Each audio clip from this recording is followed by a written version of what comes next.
Candyman. Candyman. Candyman. Candyman. Candyman. That's one name you don't want to repeat in the mirror 5 times. Hey guys, I'm Court McGinley and welcome back to the Most Amazing Top 5. Let's jump right into our list of the top 5 scary Candyman stories that might be real. And as I mentioned in our previous video, make sure you guys stay tuned until the end of this video as I have a surprise for you. Coming in at number 5, origin story. All legends have an origin story, and this is the Candyman's. And it's very real. This story brings us back to October 31st, 1974. That's right, Halloween. Timothy and his sister Elizabeth were waiting for their dad to come home so they could go trick-or-treating. When their dad got home, he, the 2 kids, and some of their friends headed out. Their first stop of the night was at 4112 Donerail Drive. The people at the house were taking too long to answer the door, so the kids ran off to the next house. A minute or 2 later, the dad caught up with the kids and gave them a giant pixie stick from the previous house they were too impatient to wait at. Then the kids got home and they were allowed to pick one candy to have before bed. So Timothy picked the 22-inch long pixie stick. When he went to eat it, it seemed like the sugar stiffened in the tube, so his dad helped him to loosen it up. Timothy then poured it into his mouth. After tasting it, he was confused as it didn't have the familiar taste that he was used to. His dad went to get his son a drink to get the taste out of his mouth, but when he came back, Timothy was vomiting and convulsing. His dad called the ambulance, and less than an hour later, Timothy was pronounced dead at the hospital. An autopsy revealed that 8-year-old Timothy died from a fatal dose of cyanide. Turns out the top 2 inches of the pixie stick was laced with enough cyanide to kill 2 adults. Timothy's dad told the police he remembered specifically getting the pixie sticks from 4112 Donerail Drive. The police found out it was the Melvin family who lived there, so they went over to question them. When questioned, Mrs. Melvin said she stopped answering the door at 6:45 as she ran out of candy. And the candy she did give out didn't include pixie sticks. And Mr. Melvin said that he wasn't even home until 10:30 on Halloween night. Then the police started to notice some fishy behavior from Timothy's dad, Randall. They found out he was $100,000 in debt, 8 months behind on car payments, and struggling to keep his job. Also, strangely enough, they found out that on October 3rd, so just a few weeks prior, he strained the family's finances further by taking out a $20,000 life insurance policy on his kids. Also, just hours after Timothy's death, Randall called to collect on the policies. So obviously he went on trial, and just within 36 minutes, the jury found him guilty of capital murder and 4 counts of attempted murder.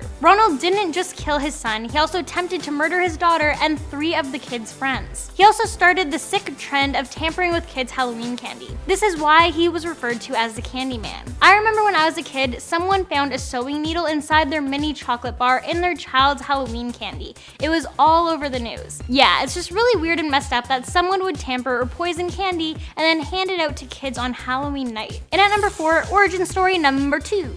That's right, there is another real-life Candyman. And people argue that this one is much worse than the one I just told you about. Dean Corll was referred to as the Candyman because he would give out candy to kids in his neighborhood. He was beloved by all, but he also had a dark secret. Between December 13, 1970 and July 25, 1973, 28 boys between the ages of 13 and 20 had disappeared. It was later revealed that they were all tortured and killed by Dean. At this time, he became the most prolific serial killer in American history. To help with his killings, Dean recruited a 17 and 18-year-old to help him out. Ultimately, the 2 boys he recruited confessed. And had they not confessed, no one would have ever known what happened to all of these boys that were murdered. Unfortunately, Dean couldn't be charged for any of this, however, because one of the recruits couldn't take the killings anymore. So he grabbed Dean's gun and shot Dean in the head at his rental home. This was also the same gun Dean used to kill his victims. Coming in at number 3, urban legend. There is also an urban legend version of the Candyman, which will be the stories we continue to talk about on this list. The urban legend says that if you look in a mirror and chant the name Candyman 5 times, he will appear behind you and kill you with his hook. The Candyman is said to be a vicious killer with a bloody hook for a hand. So if you say his name 5 times, he appears in the mirror covered in blood and bees and he will murder you. The Candyman was also said to be a very real man.